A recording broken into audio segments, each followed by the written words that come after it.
Hello बच्चों, कैसे हैं आप सब लोग। आज का हमारा टॉपिक रहेगा very interesting topic, Rutherford's gold foil experiment guys. Very very interesting topic है। आप पढ़ के आ चुके हैं नाइन्थ में, आपको अच्छे से याद होगा। वेरी इजी टॉपिक है, कुछ इसमें ऐसा नहीं है कि आप भूल जाओगे, है ना।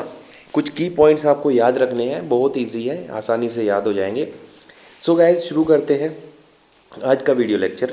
मैं हूं अंशुल शर्मा और आप देख रहे हैं आपका अपना channel Brainic education chemistry. So guys, Rutherford, Ernest Rutherford एक साइंटिस्ट थे। 1911 में जे थॉमसन की डिस्कवरी के बाद जो पॉजिटिव पार्टिकल की डिस्कवरी हुई थी, गोल्डस्टीन ने कैनाल रेज को डिस्कवर किया था। तो उसी पे बेस्ड की नेगेटिव पार्टिकल रहते कहाँ हैं, थॉमसन बता के चले गए थे कि यूनिफॉर्मली डिस्ट्रीब्यूटेड होते हैं through out the positive charge. लेकिन उसको रदरफोर्ड ने नहीं माना, ये और एक्सपेरिमेंट करते रहे अपने वर्कर्स के साथ में, और इन्होंने फाइंड कर लिया न्यूक्लियस गाइस, है ना। और पॉजिटिव पार्टिकल को नाम भी इन्होंने दिया था जिसको बोला गया था प्रोटॉन। ये याद रखेंगे आप, 1911 की ये बात है। सो गाइज, जे थॉमसन के बाद जो मॉडल आया वो रदरफोर्ड का आया, रदरफोर्ड्स एटॉमिक मॉडल, या फिर गोल्ड फॉयल एक्सपेरिमेंट भी इसको जाना गया, प्लानिटरी मॉडल भी इसको बोला गया। क्योंकि बाद में पता चला ना कि जो इलेक्ट्रॉन है वो जो मोशन करता है वो सर्कुलर मोशन होता है अराउंड द न्यूक्लियस। सो जैसे कि प्लैनेट्स मूवमेंट करते हैं अराउंड द सन। सो इसलिए इसको बोला गया है प्लानिटरी मॉडल।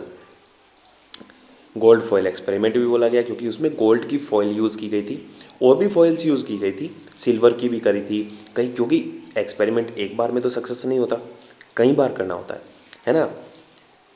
कुछ नया कर रहे हैं तो बार बार उसमें आपको जब भी कमी लगेगी तो कुछ करेंगे, है ना। सो गोल्ड की फॉइल यूज़ की थी, सिल्वर की भी की थी, कॉपर की भी की थी वहाँ पे, है ना। तो क्या ऑब्जर्वेशंस थे वो हम देखते हैं। So, in 1911, Ernest Rutherford and his co-workers carried out a series of experiment using alpha particles. Alpha particle क्या होते हैं गाइज? अल्फा पार्टिकल होते हैं जब हीलियम, ये कॉमन से समझ लो कि हीलियम का न्यूक्लियस अल्फा पार्टिकल होता है।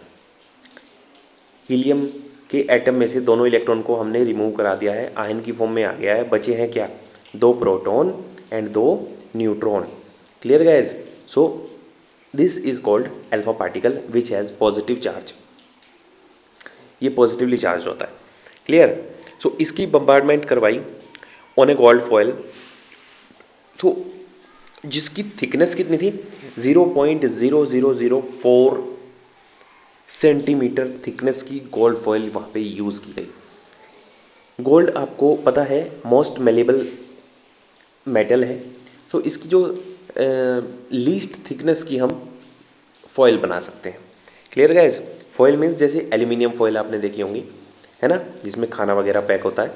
सो उसी टाइप की पतली सी परत जो स्वीट्स पे भी लगा रहता है, बर्फी के ऊपर नहीं लगा रहता, है ना, सिल्वर फॉयल होता वो, है ना, चांदी।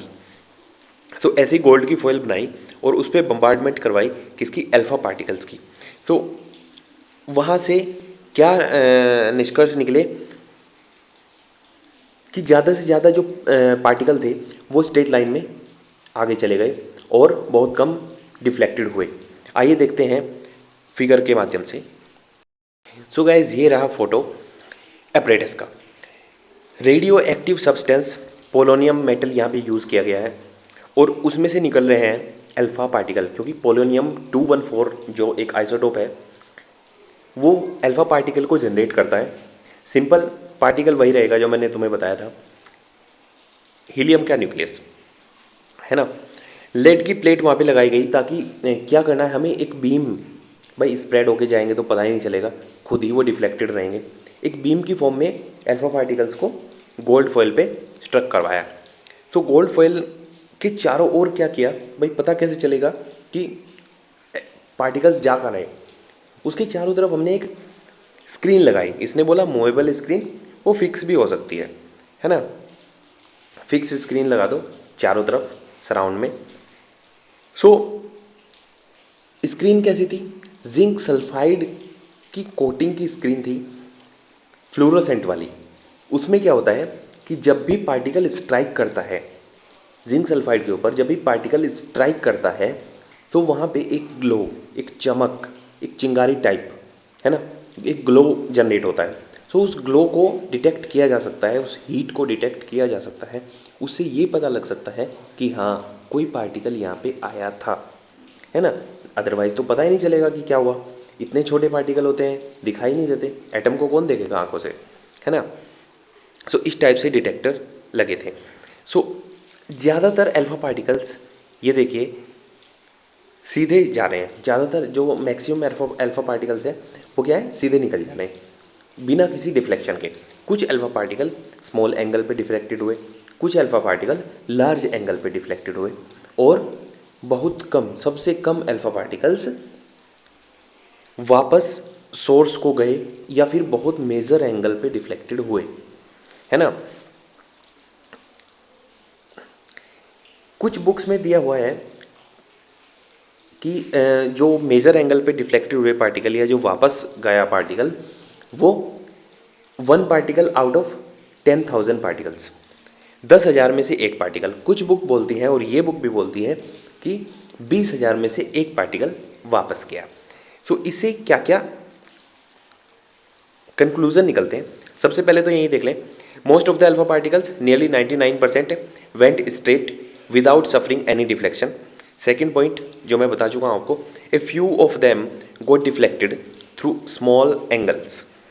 Third, a very few about 1 in 20,000 didn't pass through the foil at all but suffered large deflection more than 90 degree or even come back in more or less the direction from which they have come, और we can say deflection कितना था उसका, 180 degree की। जिस source पे से वो आ रहा था उसी सोर्स को वो वापस जाने लगा, है ना। सो ये देखिए फिगर नंबर सेकेंड, ये गोल्ड फॉयल का लार्ज व्यू है, जूम इन करके बनाया है, जिसमें atom atom atom atom show हो रखे हैं। तो मैक्सिमम जो स्पेस है वो इसने दिखाया कि खाली है। सो विदाउट एनी डिफ्लेक्शन बहुत सारे जो अल्फा पार्टिकल्स हैं वो आगे निकल जा रहे हैं। कुछ अल्फा पार्टिकल, भाई अल्फा पार्टिकल पॉजिटिवली चार्ज थे, डिफ्लेक्शन हुआ क्यों? पॉजिटिव पॉजिटिव रिपल्शन की वजह से। तो positive same charge like charge repel करते हैं, अनलाइक चार्ज अट्रैक्ट करते हैं। तो लाइक चार्ज यहाँ पे हो गए, न्यूक्लियस पे पॉजिटिव चार्ज और अल्फा पार्टिकल पर भी पॉजिटिव चार्ज, तो इसलिए डिफ्लेक्ट हुए। अगर डिफरेंट चार्ज होता तो अट्रैक्ट हो जाते, वो डिफ्लेक्ट होते ही नहीं, वहीं पे चिपक जाते, है ना। सो ये देखिए बहुत कम जो है लार्ज एंगल पे डिफ्लेक्शन शो कर रहे हैं और बहुत ज़्यादा सीधे निकल जा रहे हैं। The distance of closest approach is of the order of 10 to the power -14 metre. So the radius of the nucleus should be less than 10 to the power -14 metre. Nucleus की रेडियस यहाँ से कैलकुलेट कर ली गई। काफ़ी सारे formulas भी आएंगे इसमें, वो मैं आगे आपको डिराइव करवाऊंगा कि कैसे कैसे वो जनरेट हुए, है ना। बुक में तो डायरेक्ट गिवन है, सो आपको समझ नहीं आएंगे, तो कोई दिक्कत नहीं, हम हैं तो क्या गम है। So guys, following conclusion were drawn from the above observations. First, since most of the alpha particles went straight through the metal foil undeflected, it means that there must be very large empty space within the atom, or atom is extraordinarily hollow। मतलब बहुत सारा वहाँ पे atom के अंदर बहुत सारा जो है स्पेस वो बिल्कुल नील है, खाली है, कुछ नहीं है वहाँ पे, है ना, क्योंकि ज़्यादातर जो अल्फा पार्टिकल हैं वो सीधे निकल जा रहे हैं। A few of alpha particles were deflected from their original path। कुछ अल्फा पार्टिकल डिफ्लेक्टेड हो गए ओरिजिनल पाथ से। इसका मतलब कहीं सेंटर में क्या है, पॉजिटिव चार्ज है क्योंकि रिपल्शन शो हुआ। द पॉजिटिवली चार्ज्ड हैवी मास, क्योंकि बहुत कम अल्फा पार्टिकल वापस आ गए, तो इसका मतलब जो पॉजिटिव चार्ज है जिसकी वजह से डिफ्लेक्शन हुआ था वो सॉलिड है। Clear guys? So the positively charged heavy mass which occupy only a small volume in an atom is called nucleus. It is supposed to be present at the center of the atom. ठीक है, ऐसा माना गया कि वो centre में है और वो ही एटम का मास है जो कि सॉलिड है। ये ग्राफ की हेल्प से भी इसने दिखाया हुआ है कि जब वर्टिकली ग्राफ अपवर्ड है, ज़्यादा है, तो वहाँ पे ज़्यादातर अल्फा पार्टिकल हैं। भाई वाई एक्सिस पे अल्फा पार्टिकल लिए हैं और एक्स एक्सिस पे लिया है स्कैटरिंग एंगल। तो स्कैटरिंग एंगल जैसे जैसे बढ़ा, नंबर ऑफ अल्फा पार्टिकल्स कम होते चले गए, है ना, क्योंकि ज़्यादातर तो सीधे निकल जा रहे थे।